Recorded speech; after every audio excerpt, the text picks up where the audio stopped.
राम राम मंडळी. श्रावण महिना सुरू झाला की महाराष्ट्रात गावोगाव सण उत्सवांची रेलचेल सुरू होते. मंदिरे, जत्रा, पालखी यात्रांसोबतच एक गोष्ट गावाच्या अभिमानाचा भाग म्हणून रंगते, ती म्हणजे कुस्तीची मैदाने. गावकऱ्यांचा जीव कुस्तीवर जडलेला. पैलवानांना खेळताना पाहिलं की डोळ्यात चमक, छाती अभिमानाने फुगते. म्हणूनच प्रत्येक गावात पावसाळ्याच्या दिवसातल्या जत्रेत कुस्ती हा कार्यक्रम नक्कीच ठरतो. गावकरी महिन्यानमहिने तयारी करत असतात. गावच्या मैदानासाठी दानशूर लोक मदत करतात. तरुण मंडळी मैदान साफसफाई करतात.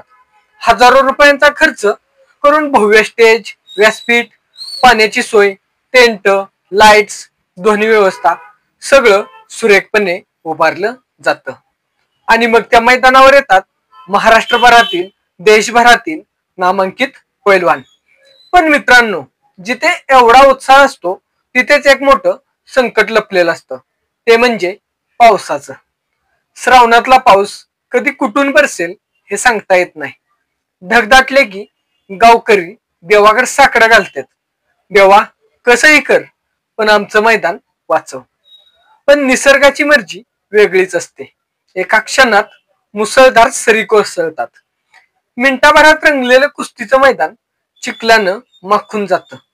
जिथे पैलवान उभा राहून डावपेच करणार तिथं पाय घसरून अपघात होण्याची, इंजुरी होण्याची शक्यता, त्याचा धोका निर्माण होतो.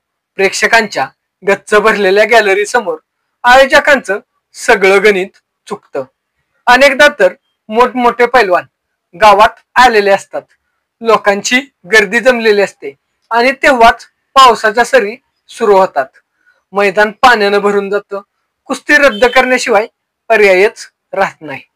गावकरी हताश होतात, कारण त्यांनी स्वतःच्या पैशाने आणि कष्टाने हा सोहळा उभा केला असतो.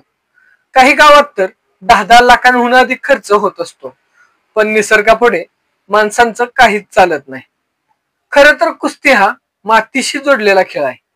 पण जेव्हा चिखलात सरळपणे उभं राहणं शक्य होत नाही, तेव्हा कुस्ती हा खेळ न राहता अपघाताचं आमंत्रण ठरतं. म्हणूनच कित्येकदा आयोजक जाहीर करतात, आजचा कार्यक्रम पुढे ढकलण्यात येतोय. आणि त्या क्षणी हजारो लोकांच्या मनात निराशेची एक संतप्ताशी लाट उसळते. यातून एकच शिकवण मिळते, माणसाची ताकद कितीही मोठी असो, निसर्ग हा नेहमी बल्लाडेच असतो. आता मात्र काळ बदलतोय. गावकऱ्यांनीही पर्याय शोधायला हवा. पावसाळ्यातील दंगल बंदिस्त क्रीडांगणात, इंडोर हॉलमध्ये किंवा टेंट खाली घेता आली तर पैलवानांचं कौशल्य वाया जाणार नाही. प्रेक्षकांनाही खरी मजा मिळेल आणि गावकऱ्यांचा मेहनतीचा पैसा सुरक्षित राहील. आजही अनेक गावं ह्या बदलाचा विचार करतायत, कारण परंपरा टिकवायची असेल तर निसर्गाशी दोन हात करणं अशक्य आहे, पण निसर्गाशी जुळवून घेणं मात्र शक्य आहे. म्हणूनच पुढच्या वेळेस जेव्हा श्रावणात पावसामुळे मैदान रद्द होईल, तेव्हा गावकरी डोकं खाली घालून बसणार नाहीत. ते ठामपणे म्हणतील, कुस्ती आमच्या रक्तात आहे, मैदान आमच्या मनात आहे आणि निसर्ग कितीही खेळ खेळला तरी आम्ही आमची परंपरा जिवंत ठेवणारच. धन्यवाद.